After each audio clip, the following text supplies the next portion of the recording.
As the tension in the city escalated, Roger Sinclair found himself standing at a critical junction. With every moment that passed, the reality of his role in this deadly game settled heavily on his shoulders. He would either rise as a beacon of hope or fall as another forgotten pawn in the broker's malevolent chess match. Meanwhile, Linda and Riggins took to the streets, inspired by their new sense of urgency. They spoke with locals in the diner, gathered anecdotes, and pieced together the fragments of information that others had dismissed. One witness, a grizzled old man with a penchant for conspiracy theories, claimed he'd seen a figure lurking near the abandoned docks.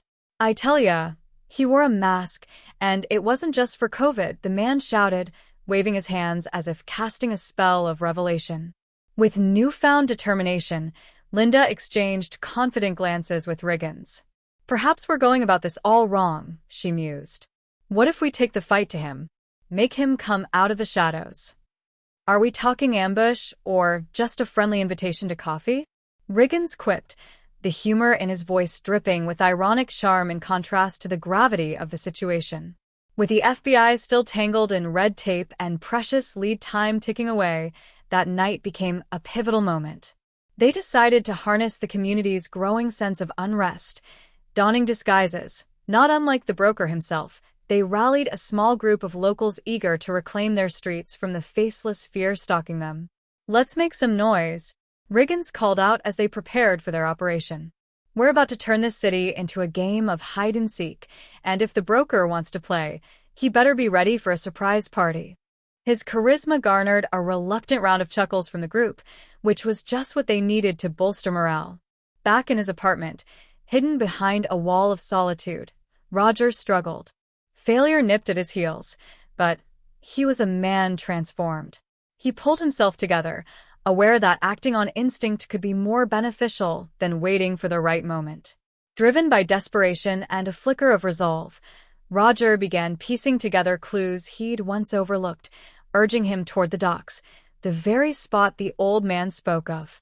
Linda and Riggins positioned their makeshift team at strategic points around the docks, illuminating the area with flashlights, their excitement tinged with fear. "This feels a bit like hunting a ghost," Linda whispered, noting the eeriness of their surroundings. "And I don't even believe in ghosts."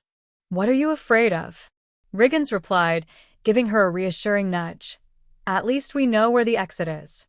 But the tension jolted through their bones. A shadow shifted, unseen, before them drew closer. Then a siren echoed, then another, FBI reinforcements arriving just in time, but not without the stir of anticipated chaos. Roger, ducking behind crates, found himself face-to-face with the broker. The sinister figure laughed. "Ah, the brave little pawn enters the lion's den." His voice was a mix of menace and mockery. "Funny, I thought I was the one setting the trap," Roger shot back, raising a makeshift weapon, a rusty pipe he had found. The tension snapped. Out of the shadows, Linda and Riggins collided with the broker, the lights from their flashlights cutting through the darkness. Yet, it wasn't just a physical battle. This confrontation became a metaphorical showdown of ideologies. "Catch us if you can. Or maybe it's time for you to show your true face," Riggins taunted, drawing the broker's attention away from Roger, a crucial distraction that Roger could never have foreseen. In that moment of chaos, everything blurred. The cops and FBI, armed with their authority, clashed into the broker's meticulously planned escape routes.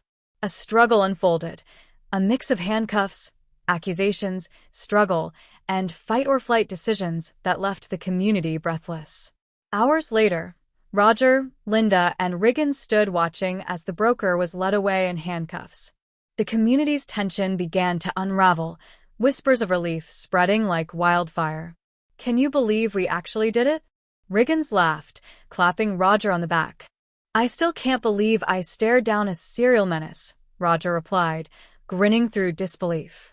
The news reports flooded in, the city finally able to breathe again. Businesses reopened with cautious optimism, and as weeks passed, it felt like the shadows of authority retreated, eliminated one choice at a time. But even as they celebrated, one question loomed, haunting yet undeniable.